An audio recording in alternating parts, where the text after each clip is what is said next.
to all of you resonating lights joining us there on the stream. Sorry, we didn't really talk about who was going to go first. No, we just started. Same time. Well, that means we're on the same page, one mind and one accord. And we hope that all of you are in one mind and one accord as you join us tonight as we follow the message from Sunday and the messages of the last several weeks of love that covers the archer, a love that goes above and beyond to protect, conceal, hide, and provide safety and security for those of us that have made an errant shot or aimed at a wrong target. We may have hit that target, but that target was not the target God intended for us to hit. Therefore, it is still necessarily a miss. Yeah. And when those things happen and they're brought to our attention, we need brothers and sisters. We need family. We need love. Right. We need love to cover us, to go and retrieve our arrows, whether we've shot them in another target or missed the target designed by God for us to hit entirely. And not just retrieve the arrows, but get us back, get our brother or sister back to a place of safety to restring that arrow, draw back that bowstring once more, and take that shot. And hopefully with the support and love and strength that's provided by those of us that provide that for the archer, that equips them more and fortifies them more efficiently and effectively to be able to hit that target. Yeah. And I think tonight what we titled the stream was going to be Love Reconciles. It works things out. It restores. It causes things to come together. And not just come together, we'll get into this as the scriptures unfold, but it's a mutually reciprocal change. Mm-hmm. It's a mutually reciprocal, mutually agreed upon change of circumstances, change of behavior, change of intention that causes the whole circumstance of the situation to change, because we manifest as the children of God the world that we live in. And if that world is in disarray, perhaps the first place we should look is not to the faults of others, but to the faults of ourselves. And when I say that, I mean, what faults? Well, what love have we withheld? What love have we not shown? What love have we not embodied in different moments and different times that could potentially be the root cause of why we're in the circumstances we're so desperate to get out of? So that's where my heart is. Obviously, we had a great service Sunday. Thank you for all of you that came out to celebrate the bishop's birthday. Again, we won't tell you how many years he's been walking this earth, but his race is not finished. We know that much. So we celebrate his ministry, his life, as the founding patriarch of our ministry here at New Testament Church of the Firstborn, giving us the opportunity to reach out on this platform as the Gathering Echo, to do something unique, something different, something wonderful. And why does he have the capacity as a leader to do that?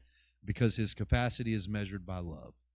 The standard has been Christ. And as he's modeled his ministry after Christ, it's always been to ask those that follow to step up and do, step up and obey, step up and be what God called you to be. And we hope that all of you see us acting in that obedience, making the necessary sacrifices to bring you all words of truth that are hopefully, by the time we get to them, rightly divided, shining new light in areas that need that light in dark places, opening the eyes of those that have never seen things before, never heard things before, and that is always the intention, not to bring something new, because as Solomon teaches us, there's nothing new under the sun, but to bring you something that is within you and bring that out of you so that it may manifest in your world differently and give you a better platform to take your shots from, and to help hone your sight and hone your vision. I think that was the thrust of Sunday, and I think that is the continuation of our discussion tonight. This might feel new. Yeah. If you've never done it before. Sure. If you've never restored anybody and you've only kind of lived a self-serving life and everything is a mess and everything is in disarray and your relationships are all over the place, it's like, well, then maybe this might be new. Yeah. You've never done this before, right. But it's like a scripture that we've said. I don't know how many times that we've said it, and I don't remember if you brought this up or not for tonight, but it was Galatians 6. Ooh, that's a good one. I don't have that one. But it's, if anyone is detected, is the NRSV is what it says. If anyone is detected in a transgression, I don't necessarily like that word because it sounds like we're searching for it anyway. Right. The the King James would say that if anyone is overtaken, Right. and I like that better. Yeah. I Because think that's that a better way of putting it. it puts it in a more honest perspective. But if someone is overtaken in a fault, you who have received the Holy Spirit should restore such a one in the spirit of gentleness. Take care of yourselves. Take care that you yourselves are not tempted. Bear one another's burdens, and in this way you'll fulfill the law of Christ. Francois puts his brothers and sisters, if it seems that someone continues to anticipate their next failure by carrying just too much load, and he references verse 2 because of what it translates to, but by carrying too much load, from your position in faith, restore such a person in a spirit of courtesy and grace, keeping your own attitude in check. A legalistic approach would want to suspiciously probe into problems. Detection. Exactly. Mhm. Exactly. Taking the weight off of someone's shoulder is fulfilling the law of Christ. And if you've never Yes. done that before, then yeah, that's going to be brand new. But it also it engages your spirit. It engages you spiritually because of what he says. You who have received the Spirit, restore such a one. Anyone who imagines to be someone they are not lives a lie. Without the pressure of pretense, you're free to give expression to your individual self, and not some phony life you're trying to fake. Evaluate your own conduct in such a way that you do not need another's approval to confirm your joy. So it's the reciprocal part, like he was talking about. It is the both and.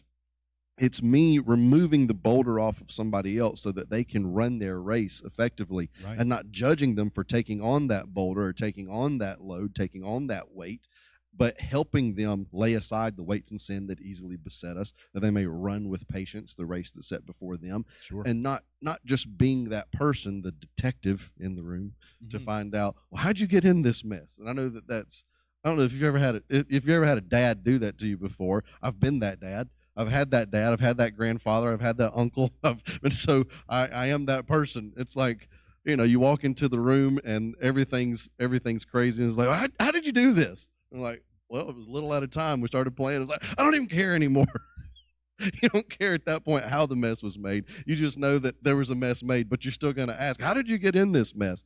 That's the detection mode. That's not what he's saying. Don't go into detection mode. Go into lifting mode. Go into bearing your brother's burdens mode. Right. Go into that. But it's the thing that Francois says about it, not with the pressure of pretense, that it gives the expression to your individual self and not some phony life you're trying to fake, because people can feel it when you fake it. Sure. It's obvious.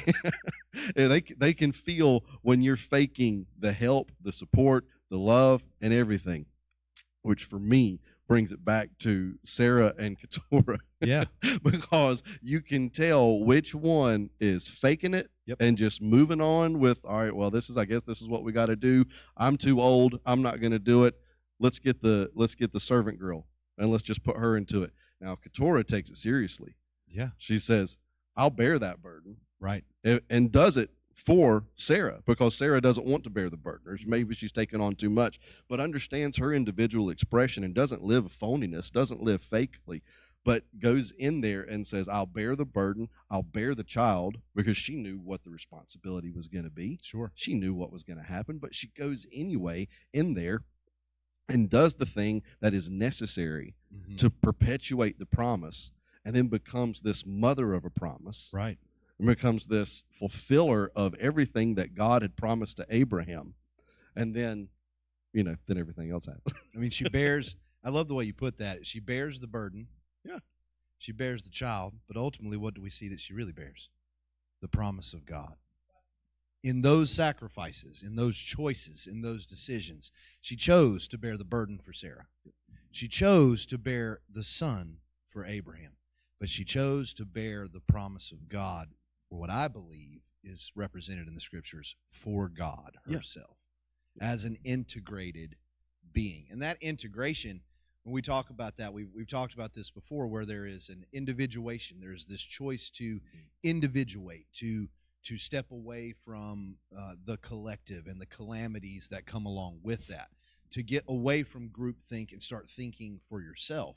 And when you have that moment, then you begin to realize that there are plans for you, there are designs for you. Oh, I am seen, I am heard. And if I'm seen and I'm heard, then that means I can see and I can hear. And if I'm seeing and I'm hearing, well, now I'm going to begin doing. And that doing becomes a manifestation of the will of God in your life. Yeah. And what does that manifest like? What does that look like? It looks like love. And just like we talked about on Sunday, I went through Galatians 1 and 2 on Sunday. The law of Christ is love. It is bearing one another's burdens. It is sacrificing and giving your life for your brother. Yep. That is the greatest love you can show. That is the law of Christ. So if you're looking for rules, regulations, laws, and tenets, there they are. Yeah. That's what we have. Right. And that's where I went to on Sunday, and I'll go to a different place now, but we get into Romans 14 and Romans 15.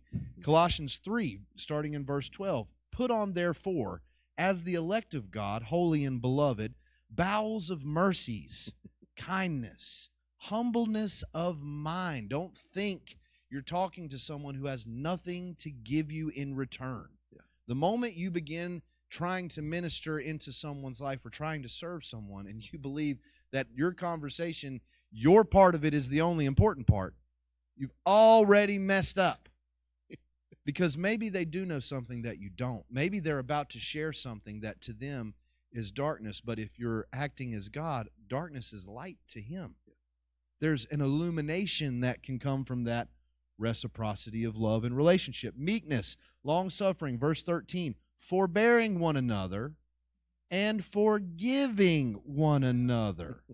If any man have a quarrel against any, even as Christ forgave you, so also do ye. When I quoted Romans 14 on Sunday, I read it this way: him that is weak in faith, receive them unto yourself, but not for the purpose of quarreling over their opinions, not for doubtful disputations, not for detecting how you've messed up and how you've fallen, so that we can categorize you and we can put you to the side, and we know, oh, this is your vice.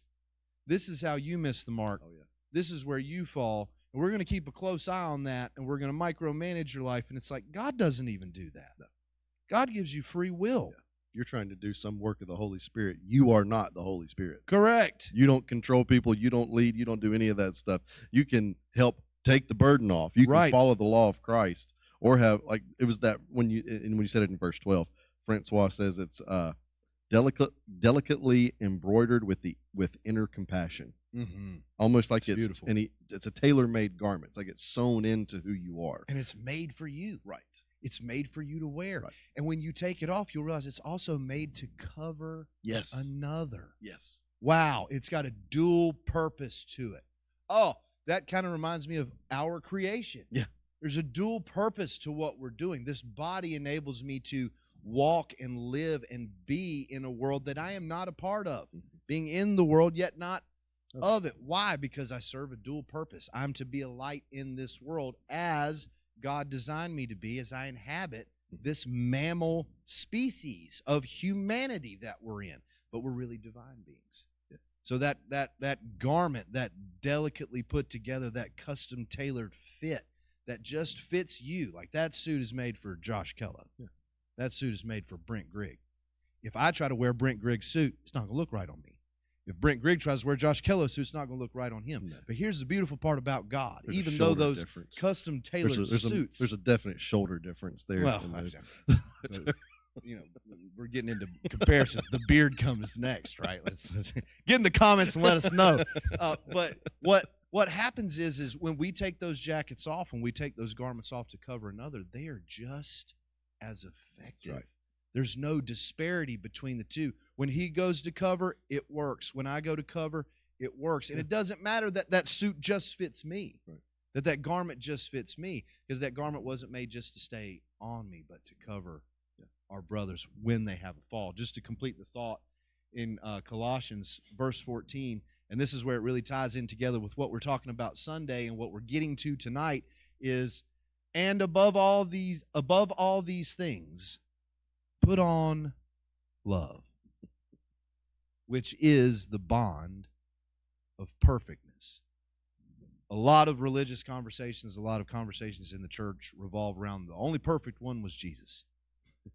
But if you're putting on this garment of love, custom tailored and fitted for you by your Creator, that is the bond of perfectness that in the moment, being instant in season and out of season, your love will show you the perfect way to be, the perfect being to be for someone else, the perfect action to take to bear one another's burdens, not just for a moment, because we know this through the process of dealing with your soul and dealing with your darkness. If I'm bearing your burdens, it's not that I hold them for forever, but it's for you to strengthen yourself and build yourself up in your most holy faith, because you have the shoulders to carry it if you'd only recognize that you do, if you'd only strengthen yourself in God more. And once you do that, you can come back to your brother and say, hey, that thing you've been holding, I can take that and carry it now. I have the confidence and the strength to carry that. Thank you for loving me enough to be patient and long-suffering and showing that forbearance to wait for me to come back to you and give that back to me, because I'm designed to carry it. That's what Dr. Peterson always talks about, is we are creatures that need responsibility. Responsibility gives us purpose. It gives us meaning in life. You don't just let your brother bear your burden and then just stick him with the boulder to go off and do nothing. It's not how this works. If I'm bearing your burdens, it's because I know you're on a process. We have reciprocity, right? That's the good I'm doing for you, and the good will return to me. So for that time and period that I'm bearing your burdens and I feel weighted down and I feel the heft and the weight of that, the good that comes back to me is one day this is going to go, and I won't have to carry this anymore. And not only will I not have to carry it, but the one that I carried it for is now carrying it better than he's ever carried it before. They're hitting their targets. They're reaching their goals. They're living in God, and they're meeting their purpose and their meaning. They're finding it. And now it's not a burden to them, but it's just what they were designed to carry. And the burden lifts not just from you who holds it for them, but for them that carry it. That cross becomes their way of life. That becomes the meaning and the purpose in their life, as it was for our elder brother, Jesus Christ. There's a guy that I know that he was interviewed for on a podcast, and he said this thing that it made me laugh when I first heard it, but I thought of it again when you said that. He said, you don't need a miracle, you need a job. Yeah. And I knew what he was getting at when he was saying that, because it's always if I just need that miracle. I just need that miracle. I can get out of this situation. I don't have to do this. I don't have to worry about this. And usually the miracle is financial almost every time, because that's been perpetuated by especially in America, it's been perpetuated by the Copelands and all of the other people prosperity gospels and all this other stuff. But it's, those types of ministries that are always talking about stuff, always talking about these tangible things and these things that they use to try and gauge success by what you own. And that's temporal stuff that's going to pass away. Right. And when Paul said, look at things that are not seen. Look at things that are not seen. It's like, okay, well, that's the opposite of all that stuff. Right. But for that to be the perpetual thing, it puts that mindset out there. Oh, I need this miracle. I need this miracle. But what he's saying is, no, you need something to do. Yeah. You need something, and that's what Jordan Peterson says a lot. You need a task that puts the betterment of somebody else ahead of yourself. Correct. That is the sacrifice. Yeah. And that's what's worth it. But that's also the thing that I keep thinking about, and because you don't know this. We already had this conversation Sunday night at his house. So this is just like, some of it is stuff that's still fresh in my mind from that, but other stuff is just like, rapid fire things that are neurons happening. are firing, baby. They're just going on. But it's that, to me, this is what I said to him Sunday. I said, that's what Keturah represents as a precursor to Jesus, or even if you want to keep it female and say Mary, who is the one who hears from God directly from Gabriel, says, all right, this is what it's going to be, and doesn't argue with it.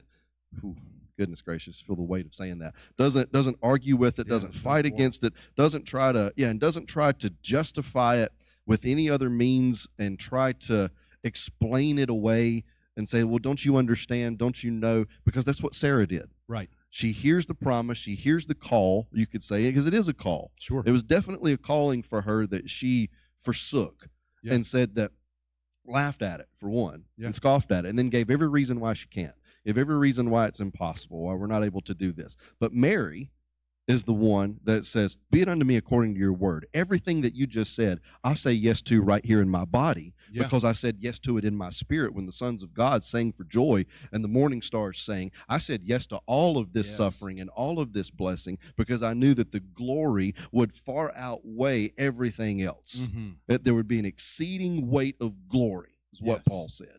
For Sarah couldn't see beyond the limitation. Mm-hmm. And she needed something to do. Kept praying for the miracle, kept saying, I need the miracle, but wouldn't take up the task that was in front of her for the miracle. It was really the job of putting somebody else's life ahead of yours. Keturah does it. Yeah. She understood. She knew, I'm going to put myself, because she's already a princess of Egypt, Right. living as a servant, Right. putting the good of Abraham and Sarah up against her own, knowing that I could just go home to dad and I don't have to worry about any of this. But it's like it's that it's and maybe it's just aloof in the writing, but that's not even implied or inferred at any point when Never. Sarah is even dealing harshly with her. It's still not implied that I could go back to my, because that's what we hear the Israelites do, right? That's the wilderness 40 years, is we were better off back in Egypt. Yeah. And this is not something that she ever says or identifies in her being. Just on this point, because I think this is a beautiful tie-in. You just talk about Paul. We don't look on the things of this world. We look on the things that are not seen. Yeah. Well, I think that's the revelation that Keturah has, is I'm not seen. Yeah. I'm not seen. I'm cast out here. I'm going to die out here. I'm not seen. But then God sees her. And she begins to see and to look at the things that are not seen, that are not readily available in the material world, where I agree with you 100%. Sarah is fixated on the material world and the limitations of her humanity. Keturah never quarrels with that, takes the promise as an integrated servant, as an integrated being, coming from a kingdom, coming from, ultimately, a much higher position and understanding of culture and life than Sarah's ever had. Right. That's right. Comparatively, Keturah is the woman that you would choose. Yeah. She's got all the regalia. She's got all the genealogy and the history that back up potential claims for power and kingdoms and ruling. She knows what all of that is. And like I said on Sunday, unlike the rich young ruler, she just leaves it and follows Abraham and Sarah, who are following God. And that's what we want in a sanctuary, is I want to follow the minister, the pastor, the preacher, the teacher, the evangelist, who's following God. Because if you're following God, so am I if I follow you. Right. And I get that. And now I've seen things and I've heard things from my own father that is different from our religion and how we view the gods. And it's touched his heart in such a way that I'm going to make no quarrel over this. There's something good that's going to come out of this. And because she serves the good, the good is reciprocated in return to her in love. And she receives that name. Yeah. You know, I mean, it goes from being Hagar to being Keturah. You go from being the wife. reward, the material reward of Sarah. Yes. So again, it's tied to materialism. Yes. Sarah, trapped in the material world, trapped in the limitation. Hagar is the name given to this Egyptian princess because she is just a reward. Oh, but she's not just a reward. She's actually going to wind up showing you she's a sweet-smelling savor to God. She's pleasing to God. She has love. She has faith. Not only does she have faith, but she has the faith to fulfill the promise of God and make nations. Nations, plural children. 7 children to Sarah's 1. Now, of course, we're going to get into some genealogy in a little bit where you see that even the sons of Isaac that follow from Sarah branch off into ultimately many nations. Yeah. Through Jacob and Esau, you have Israel and what is later thought to be Rome through Esau, and then Ishmael is Persia. So you have these three nations immediately that are associated with these descendants of Abraham through Isaac and Ishmael. But that's where I think when we were talking Sunday night, I thought the rubber just really met the road well in describing her as this mother of faith, as this woman who is not just the bearer of a burden or the bearer of a child, but the bearer of the promise of God. Yeah. And I believe that is reflected in the love that's established in the home that eventually brings us to the point of reconciliation. Yes. From all of the separation and all of the division between Sarah, Keturah, Isaac, and Ishmael, there is a love that prevails. Yeah. There is a love that never fails. Yeah. There is a love that comes in and brings reconciliation into the family. That's the thing about love, is it's going. It's not just that it can or is capable. It is going to cover a multitude of sin. Yes. A multitude of things that get missed. Mm-hmm. Love is going to do it.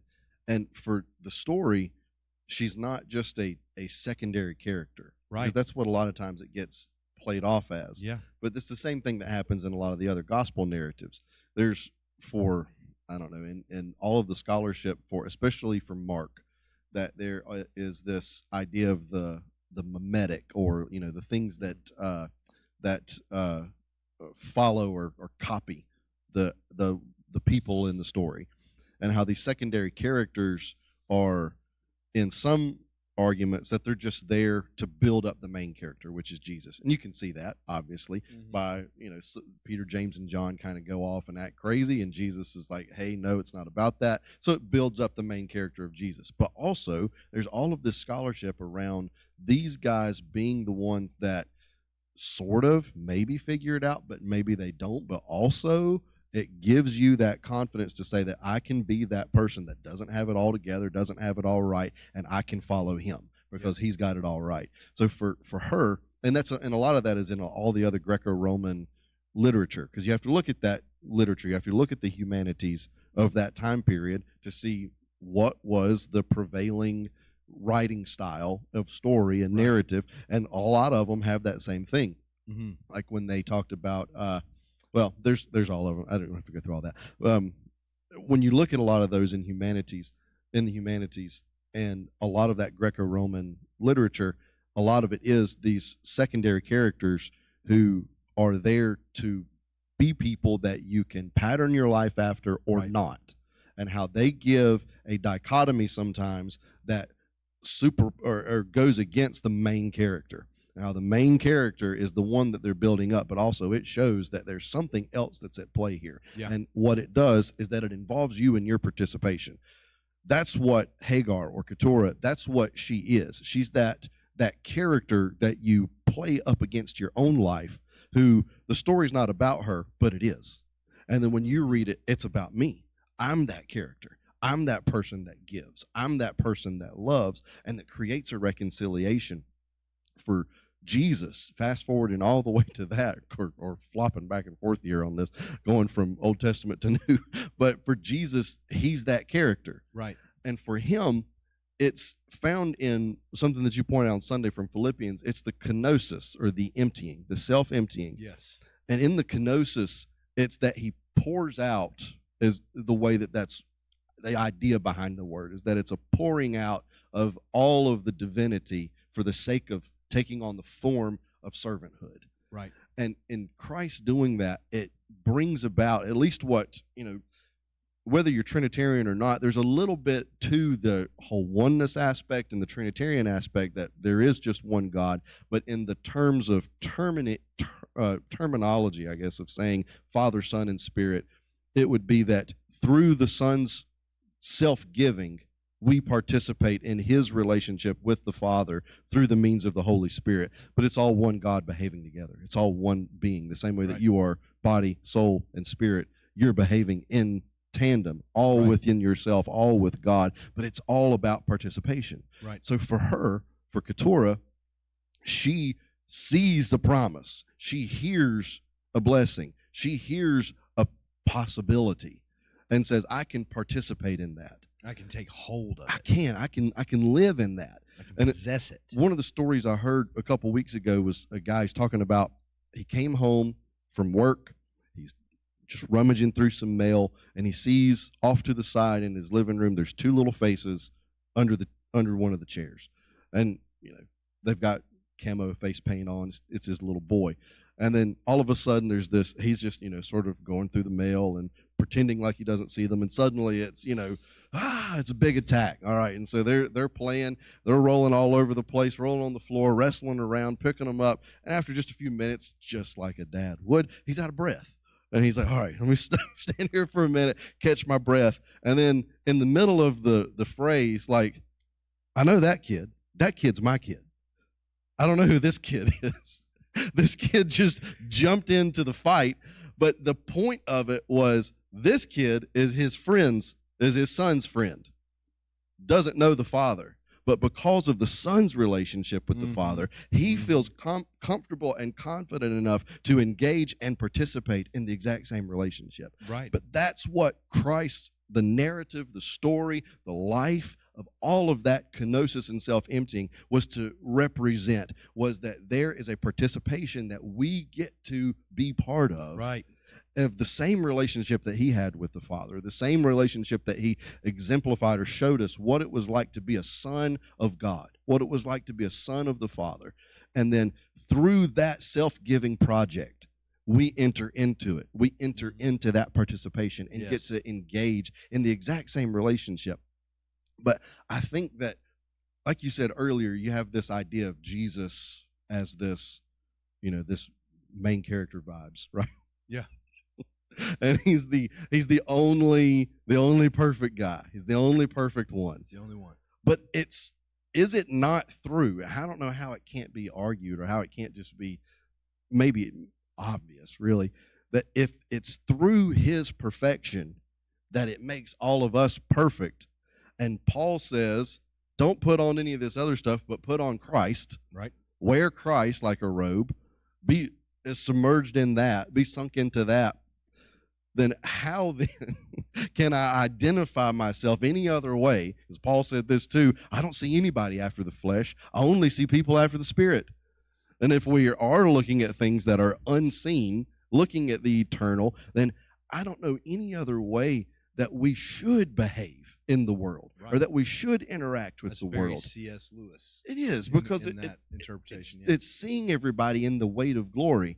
But it's a Hindu thing too. It's called darshan or darshanam, and it's where it's really one of the ways that they worship their deity is that when they go into the temple, they believe it's called seeing the deity. That's what it sort of translates to in English. But they believe that when they go into the temple, they're going to see the deity in the image or in the statue, and really, it's for them, it's what we would call the presence of the Lord. That we feel like we experience God, but it's not just the experience for my own self-gratification. It's the belief that when I see you, that I see God in some way. I see the representation of everything that God is as a divine being. I see that living in your being. Right. And it's manifesting in the flesh. Yeah. But it's also the idea that if this is a God, if this is someone, like C.S. Lewis said, then we would all bow down in worship and obeisance and honor the God that is standing before us. What does that look like? It looks like Jesus going to the cross and then saying, pick yours up. Right. Come with me. Take on the burden of someone else. Take on the pain of someone else. Or Galatians 6, roll the boulder off of someone else. Right. Take the weight off of someone else. Be this person that empties yourself of all of your divinity for the purpose of being a servant, a perpetual servant to the world. Right. And that's the perpetually incarnate word. That's the word that is continually made flesh. Yes. It is continually being made flesh when we walk about in the logic of God. And the logic of God, the law of God, is putting on love. It's wearing love like a garment. That it's sewn into everything that I've said. What was that? Colossians 3, right? Yeah. Where that it's sewn into everything that I'm doing. like a tapestry of my life, you should be able to see the common thread woven through the entire thing, and it should be love. Right. Not my hatred, not my bias, not my prejudice, not any other thing, not even my doctrine or my dogma. If it's not woven in there with love, then it's not a tapestry that's worth hanging up anywhere. It's not anything that's going to be this grand thing that you can see in a museum. This is the thing that's woven with love. That's the thing that everybody needs to see. Yeah. That's the garment. And it's like my great-grandmother used to make these quilts all the time. And man, I still have one or two of them. But she would call them kivers. She's country. And instead of covers, it's kivers. But you would see the similar patterns woven in to everything that she's doing because this is the way that she made them. For two great-grandmothers, one on my mom's side, one on my dad's side, they made their quilts completely different. Mm-hmm. And you could tell that they cover the same. They cover the same. And I used both of them. And they still last. It's the same thing. It's this garment, this fabric, this thing that is sewn in there, and you knew that they loved you when they gave it to you. Right. You knew that there was something about it. But it's the exact same thing of being clothed in love. It's this garment, it's this tapestry, it's this covering that seamlessly is sewn into everything that we're doing. Yeah. And it just works. Right. But that's the way it is for Keturah. That's the way it is as you follow through. I know you go through the genealogy. When you go through the rest of that story, all of those stories that follow after, the thing that seems to work is not all the rules. It's not all the everything else. It's the love that brings people back to the reconciling 100%. Reconciling life that's in Christ. And in God. I think even too there's a deeper root to the initial division between Isaac and Ishmael that I think belongs to Abraham, which is tough because we don't normally say anything negative about Abraham. For those of you that are Abraham fans, forgive me for this, but this is how my brain works. Is when Sarah is having issues with Keturah, she goes to Abraham, and Abraham chooses to abdicate his responsibility as a father because it is his son. Ishmael is not the son of Sarah. That is not part of their union and their matrimony. It's his son. And he tells Sarah to do with Keturah as she wishes, as she thinks is best. And I think it's through a concept or a term, a phrase, filial piety, that the Jewish community focuses on to elevate Isaac above Ishmael, which I still think is a wrong interpretation, that Ishmael and the other children just don't have any hold on the promise of God by virtue of this being a handmaiden and a servant and not a formalized marriage, even though in the next iteration of her union with Abraham, Keturah is married to him and does give him 6 more sons through marriage, which I don't know how they're cut off from that.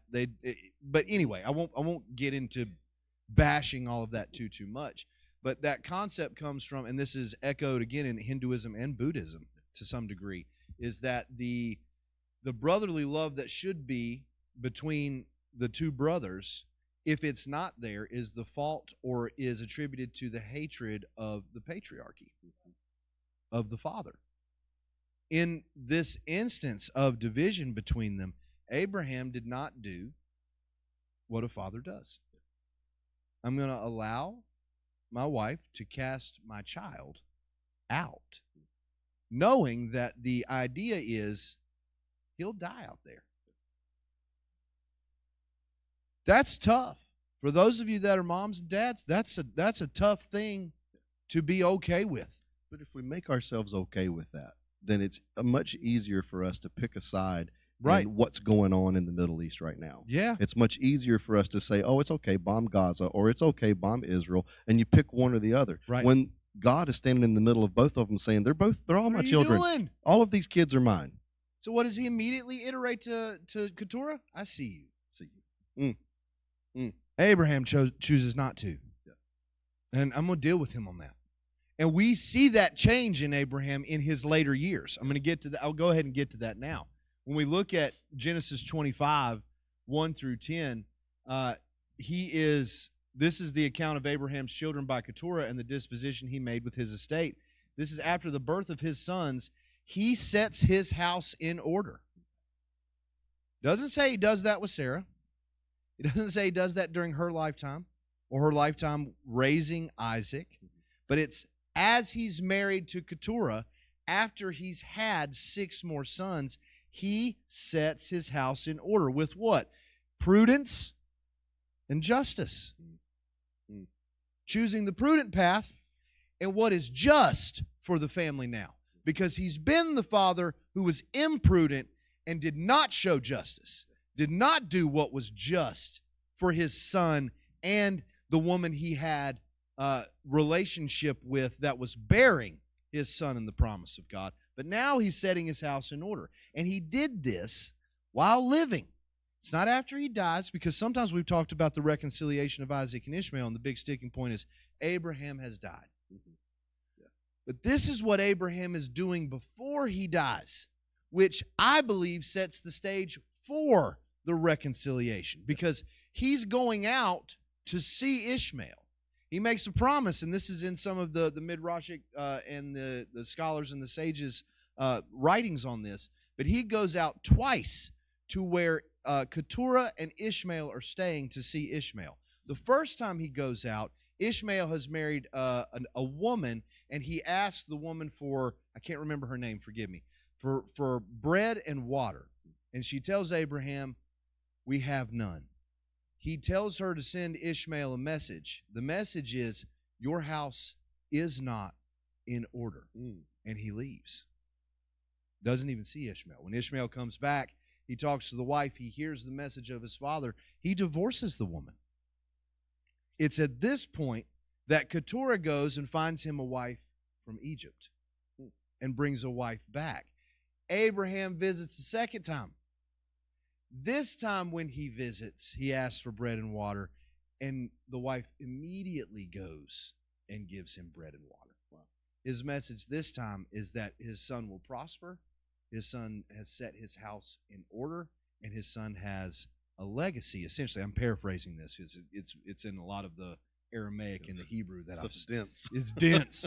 But essentially, when Ishmael comes back the second time and speaks with his new Egyptian wife, that he allowed his mother to choose for him.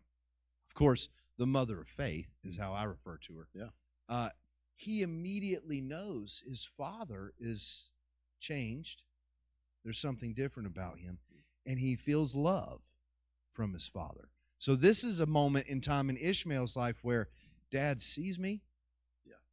Oh, yeah. He sees me. And he's heard from my wife what's happening in my life, and he cares. It's the same thing Keturah feels from God. Now Ishmael feels it from his father, Abraham. He's setting his house in order. And the idea behind that, of course, is I believe at this point, he's 175 years old. And he's been in Canaan now 100 years. That's how long he's been sojourning out in the unknown, establishing what he has come to know by the direction of God. But we're told that his sons Isaac and Ishmael bury him when we get to verse 9, that he's passed away and they're burying their father. And it seems that Abraham himself had brought them together while he lived. He was reestablishing relationship through love with Ishmael. And the other thing, and this is just going back to the Sarah point, not to just completely bash Sarah, but she's not a great character in this story. Yeah. She tells Abraham he can go and see Ishmael so long as he does not dismount from his camel. Yeah. So you can't go and get comfortable in your son's house. Mm-hmm. You can't go and get comfortable at Keturah's place. Yeah. You can't do that. I'm not going to allow you to do that. But Abraham still goes.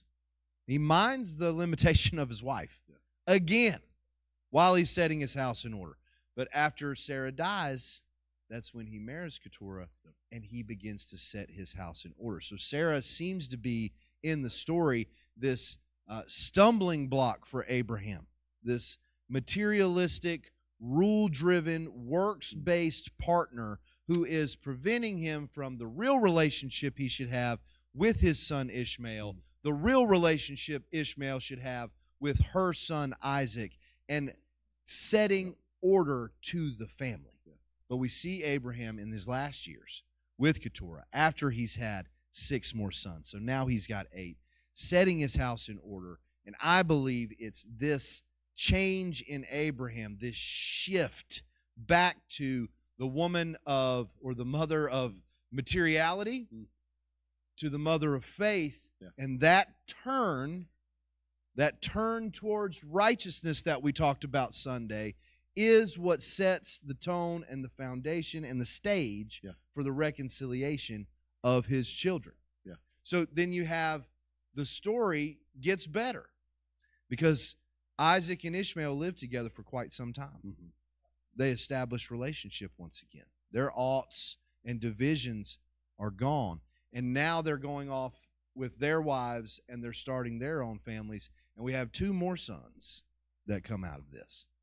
That's Jacob and Esau. Mm-hmm. And these are Isaac's sons. And they run into some of the same issues that we see echoed from Cain and Abel and echoed in the enmity between Isaac and Ishmael that was driven by parents. In the story of Jacob and Esau, most of their division and their fighting is driven by the parents. Yeah. It's Isaac. Is it Rebecca or Rachel? Rebecca. Rebecca. That's right. And they don't intervene. No, and Rebecca is literally putting all the ideas in Jacob's head and helping him formulate the plots that is destroying his relationship with his brother. And she's the one who received the prophecy from the beginning when they were in her womb. Right. That God is the one that tells her there's 2 nations in your womb. Right. And that one is going to overpower the other, but it's not going to be the older one. It's going to be the one that's the younger. And instead of telling Isaac, instead of being this voice, the feminine voice of right. the spirit, the power of anything, instead of letting that be known, it said that she kept it to herself. Yep. And now by keeping things to yourself and keeping things in the dark and not bringing it to the light, it's not just you that it affects. Right. It's going to affect other things. And for them, neither of them intervene in this. Neither of them. None. And keeping words to yourself. And Isaac, the way he's handling the birthright and he's handling the promise is it's just poorly done. We look at it and you're like, man, the symbolism of him just being blind. Yeah, buddy, you're blind. Yeah, and I think that's more akin to willful blindness. Yeah. You don't see the handwriting on the wall. You're not paying attention, kind of like Abraham, to what your wife is doing to your sons. They're your sons. Oh, man. They're your future. Yeah. And your wife is making a mess of things. Yeah.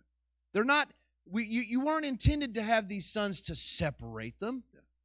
If you want to have successful nations work together in peace. Nations at war destroy and kill each other. Yeah. It's a missed shot. And the wages of missed shots are what? Death and destruction. Yeah. And the pathway that these boys are set on in both of these stories is very similar. Yeah. It's eerily similar. Mm-hmm. So they go their separate ways. We got into, last Wednesday? Jacob goes to Laban, which is his mother's uncle's house. He works for him there for 14 plus years. He gets married to 2 of Laban's daughters. We have the magic sticks in the water and the genetic coding, and you can go back and listen to Hulk on that. Please do. Yeah. Please do. It is worth your time. Yeah. If you want a good solid 20 minutes of what's going on and laughing here and there and interjections, you got it, baby. Yeah. We got that lined up. And he makes the point. He takes there. you there. He gets us there. I didn't know for a moment if we were going to get there. I didn't know, but we got there. He comforted us in the middle. He said, "Just hang on a minute. Just it's hang okay. on. Like, just let me do this. You 2 idiots, shut up and let me talk." I did. I felt like an idiot because I'm like, I'm lost. I don't know where we're going with this, but here we go. And then I'm sorry, that was 2 weeks ago on a Wednesday. Last Wednesday, the bishop came in and he kind of cleared up some of the staging and what those sticks were used for, and how magical they were, being white, looking like milk, and all that good stuff. Yeah. But Esau goes somewhere else. He winds up going back to his uncle Ishmael. Now, there are some commentaries that say by the time he makes it to Ishmael, and the way it's written as he goes unto Ishmael, is that Ishmael has been dead for some time, and he's going into the family of Ishmael to reconnect. One of the ways that I like to see it is he is going into Ishmael's house to integrate himself, because he missed out on the promise and the blessing and the birthright. All that's missing. So he is an unintegrated, wild man who is only good for hunting and not really being a success in any other way. But he's seen in his family, I had that uncle. He got cast out. He got sent out. He got separated. And he's becoming a nation. He's doing great things. I need to go understand what he understands. Because he got back with my father, and they even reconciled after all of that. They were together, and they worked things out, and they're at peace. And I am at war with my brother. There's something about Uncle Ishmael that I need to learn because I didn't get it from my father. Yeah. He didn't give it to me. He didn't help me there. He didn't provide me anything, much like Abraham didn't provide Ishmael. Yeah. Yeah. Not until much, much later. So Esau goes to Ishmael, and there is, I believe, an integration of his being. He even marries a daughter of Ishmael. Now, I want to talk about this daughter because echoes shades of Keturah again, right? She is named Mahalath, but she's also called Basemat. Now, Mahalath has Hebrew origins and means liar, Lyre, not Liar. It's also associated with the meaning of a tender one. So this wife is tender for the ruddy, rough, hairy, beastly Esau. Wow. The man's man. But he goes to Ishmael, and he marries one of Ishmael's daughters, and she is a tender one. Now, just like Hagar and Keturah, Mahalath has this other name she goes by, Basemat. And Basemat means and this is also a Hebrew word, but it means sweet smelling. Now, if you remember what Keturah means, Hagar means reward. The materialism of Sarah, she just sees Hagar as a reward. But who is Hagar really? Keturah, a sweet smelling incense, pleasing to God. So out of that relationship with God comes a son who has a daughter, and she has this similar relationship, this similar characteristic of Keturah. Not the mother he had, not the grandmother he had. It was the other grandmother. Yeah. And now that other grandmother, her faith is still showing strong, and it's blessing the socks off Esau. Yeah.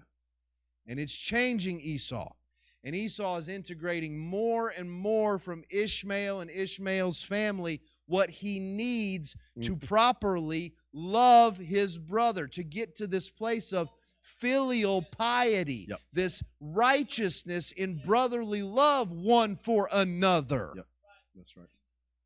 It changes him, not into a new creature, but who he's been all along. That's when right. You get the machinations of mom and dad and their plans for the birthright and their plans for the sons out of the way, and you get out of the house and you go talk to someone else who's lived it completely differently, and someone that has sought out reconciliation. Yeah. Oh, well, now I see a different way of handling things. And when you have this aiding Esau in his integration of his being, we see rehabilitation and reconciliation in the house of Isaac. So Ishmael is doing the work that Isaac didn't get done to reconcile and rehabilitate Isaac's family.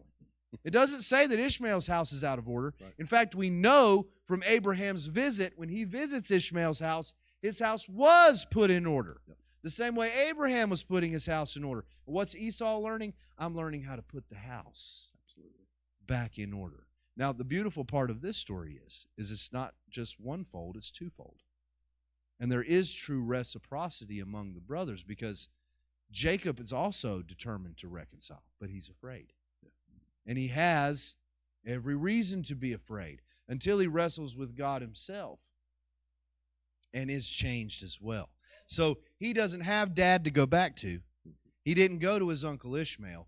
He got it directly from the source. But he had to wrestle God to the point of humbling himself and crippling himself to get there. Yeah. And Ishmael and Esau shows up, and he's not crippled, and he's not broke down because he did the integration and the work in here. Yeah. He did it with his uncle. He spent the time in the years that Jacob was spending the time in the years still being the deceiver and the supplanter, working on reconciling, working on love. And I think because of that, when Jacob and Esau meet at the fords of Jabbok, not only does Esau put a big old hug and kiss on him in love, but Jacob sees the face of God. That's what he says. In his brother. Right. You see the face of God in my brother's face. Never seen that before.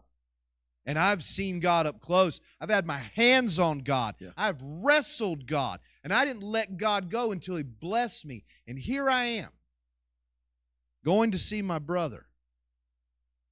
And all I see is the face of God. And what is his brother doing? His brother's forgiving him. Right. His brother's yes. So what does the face of God look like to him? Yes. It looks like love, forgiveness. It's like Jesus would quote Hosea and say that I will not have sacrifice, I will have mercy. I'm not interested in the sacrifice. I'm not interested in that. I'm interested in the mercy. So you can keep offering me all these things to try and appease me. That's not going to do it. I'm not looking for that. And he wasn't looking necessarily for his brother's bowing, because that's what his brother does. He was looking for an opportunity to forgive, to do the thing and let me roll the boulder off of you. Let me lift the burden and stand up. Right. Now, don't kneel down there. Stand with me. Walk with me. And how can two walk together except they have an appointment? Right. If they agree, unless they have a divine appointed time. And here they have this moment that is appointed by God, you could say. Yeah. Because there's a mutual change. It is. It's a mutual. Esau has changed. Yep. Jacob has changed. Yeah. And in that mutual change, which is from the katalasso is the Greek word. It means to change mutually, and that is the word we derive reconciliation from. Right. It's the very word itself, and it's demonstrated in the lives of Jacob and Esau so beautifully. They reconciled at the fords of Jabbok. Why? Because there was a mutual change. Yeah. There was a mutual transformation between the two. Yeah. They're like new creatures to each other for the first time. They haven't seen each other in 20 years. Their expectation is a 20-year-old version of Jacob and a 20-year-old version of Esau. And instead what we have is the beginnings of Israel and the beginnings of Rome in reconciliation. Yeah. Yeah. Wow. And that I got that from the reconciliation, the katalasso, that comes from 2 Corinthians 5. I start in verse 17. Therefore, if any man be in Christ, he is a new creature. Or that comes from the Greek kainos thesis, which means a fresh formation. Yeah. You're not actually something that's new, but this is a formation of you. Right. You're now not jumbled up and discombobulated. Your house is in order. Yes. And because it's in order, you represent something completely different than you were before. Right. The house that was in disarray gets left, and it feels like a curse. The house gets put in order, Abraham stays, it's a blessing, and the son feels love, and reconciliation begins. Right. So then you get to verse, fresh formation. Old things are passed away. The 20-year-old versions of Jacob and Esau are gone. And behold, all things are become new. The relationship of brotherly love and righteousness is brand new to these boys. Right. That's right. They've never experienced it before. Yep. It's not new under the sun, but it's new to them. Like right. you said earlier, it's the feeling that's of something that you've never truly felt before that feels new, but there's something about it that you associate with like it should have been like this all along. Exactly. Why wasn't it like this all along? Well, mom and dad's house weren't in order. That's right. That's right. Abraham recognized it with Ishmael. He doesn't recognize it with Isaac in time. or he's not alive to see it. He doesn't know it's happened. He's not there to interact with Isaac the same way he was with Ishmael, because there's like a 13, 14-year difference between the boys. So Ishmael's older. He gets to it faster. He gives Abraham an opportunity where Isaac doesn't. Verse 18, and all things are of God, who hath reconciled, to change mutually, or to compound a difference. So Esau comes back different, Jacob comes back different. Compounding the two differences of the two brothers results in reconciliation and love. That's compounding the differences. Wow, look at how different he is. Wow, look at how different he is. If you put those things together, we've got a brotherhood now. We've got relationship. And it who hath reconciled us to himself by Jesus Christ, and hath given us the ministry of reconciliation. Now, it's a slightly different version of the word. It's katalage, which means restoration or divine favor. What do we see at the fords of Jabbok? Divine favor. Right. Esau doesn't even need the gifts that are sent by Jacob. He has no need for fortune or wealth. He's successful, but the divine favor of God blesses him anyway. Jacob is wrestling with God, and what does he say? I'm not letting go until you bless me. And he walks into the reconciliation meeting with Esau with divine favor. Right. To wit, that God was in Christ, reconciling the world unto himself, not imputing, and that comes from legozomai, which means not taking an inventory. Right. We're not trying to detect anything. We're not making estimations. Or we go to James, the simple calculation is joy. We're not making the calculations of anthropos, but not imputing their trespasses unto them, not quarreling with them about how they've got it wrong or how they've missed the mark, and hath committed us to the word of reconciliation. Now, then we are ambassadors for Christ, as though God did beseech you by us. We pray you in Christ's stead, be ye reconciled to God, for he hath made him to be an archer who misses for us, who knew no missed shots, that we might be made absolutely innocent of God in him. That's the way I say it. That's the way I read it. If you want to read sin in there and that makes you feel good, you can. But I read it like this, for he hath made Jesus, he hath made him to be an archer who missed for us.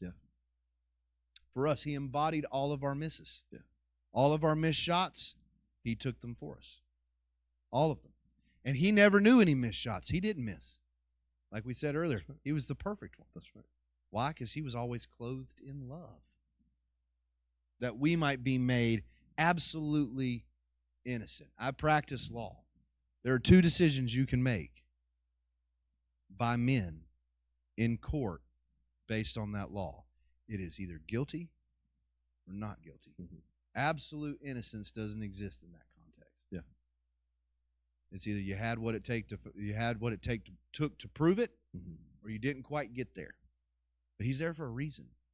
Even though we have in this country a presumption of innocence, what God gives us far exceeds any presumption. It is absolute innocence in Jesus Christ. Absolute innocence in love, in covering, in reconciliation.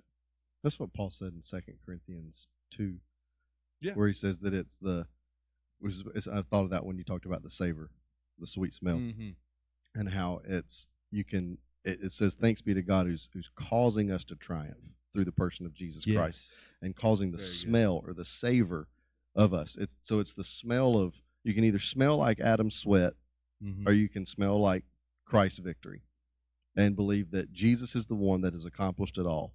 Jesus is the one that has brought reconciliation. Therefore, be reconciled. Be reconciled and live that reconciliation. You don't have to become reconciled.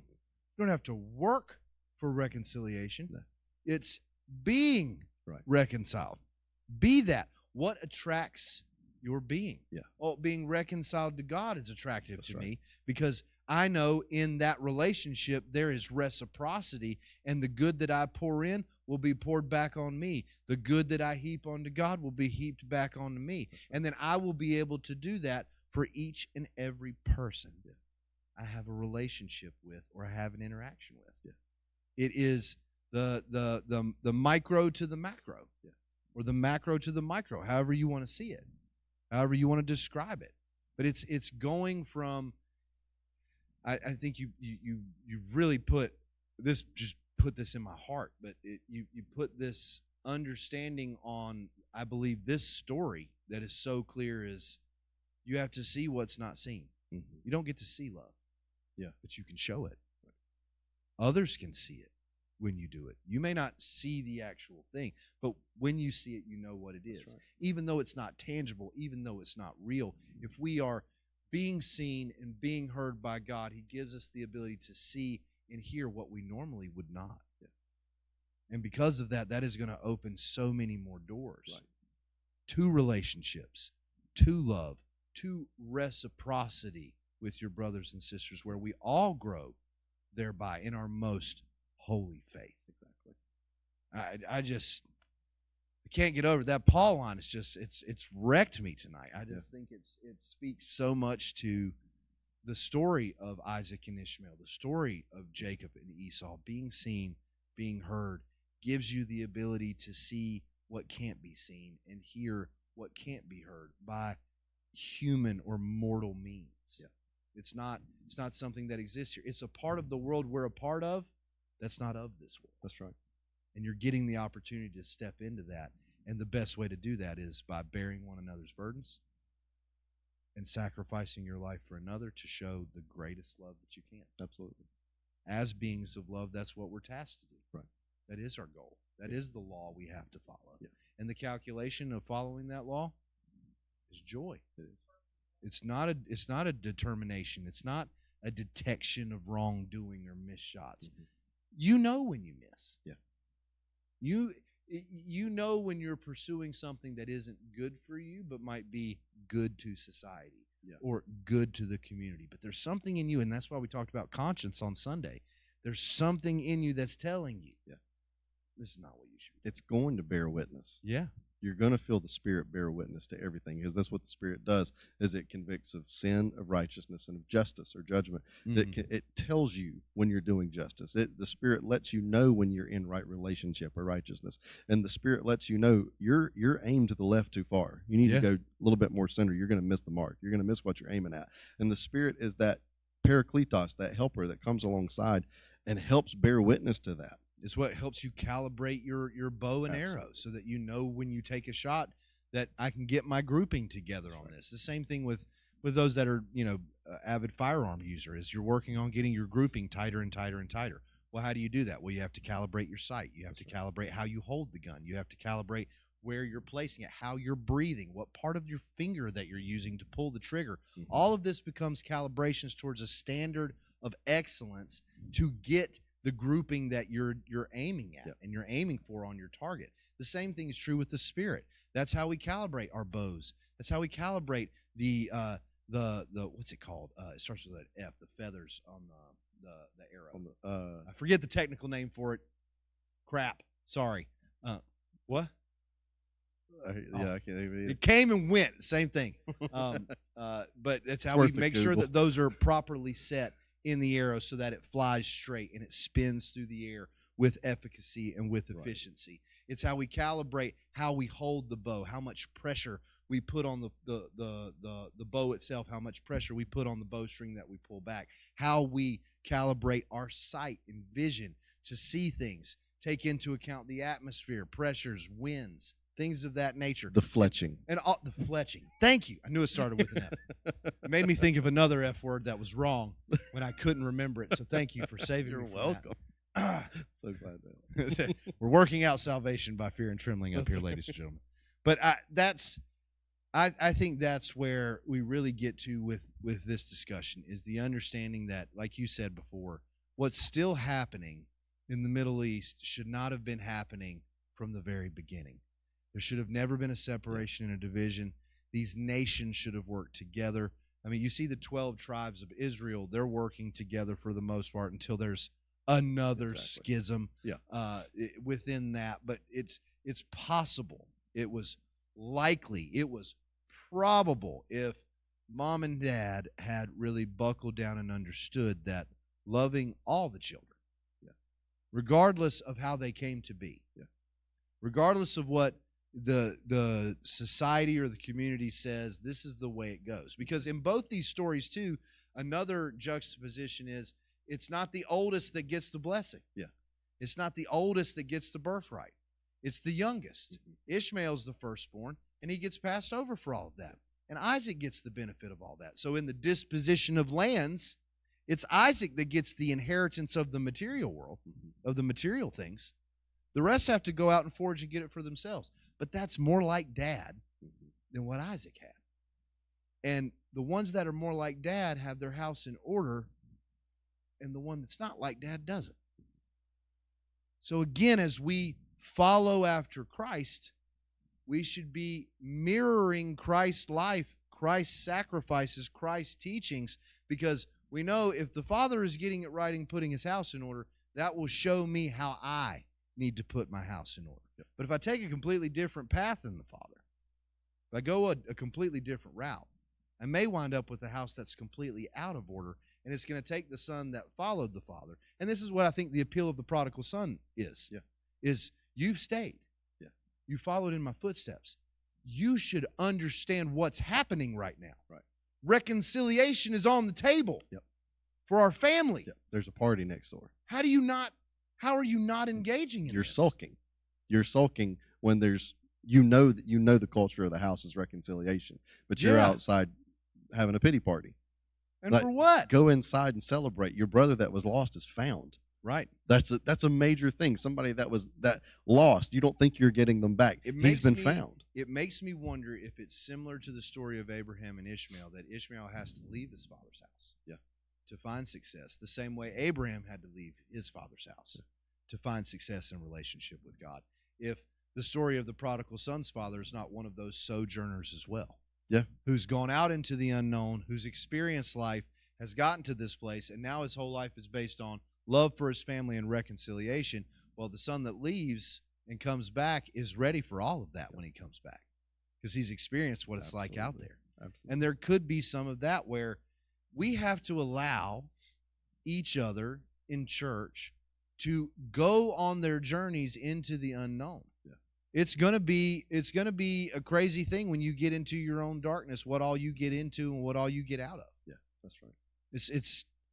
There's no playbook for your individual experience. No, and as much as we try to form the Bible into that, there's so many various stories there that all of them are different, that have their same wanderings and goings and comings and all of that, and still it's not, there's nothing that's just a consistent thing other than that God's love is there with you and present with you through all of it. Right. That's the main thing. And I mean, you even said it earlier when you talk about, you don't need a miracle, you need a job. Yeah. We've seen that so often in church, and this happens not just with finances, but even with healing. It's healing is within your grasp if you will diet and exercise. That's tough. Yeah.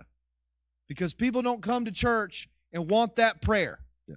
They want God to change it. These stories from the Bible do not reflect that. If you take, for instance, and just on the health issue thing, the woman with the issue of blood, what did she do? Everything she could. Yeah.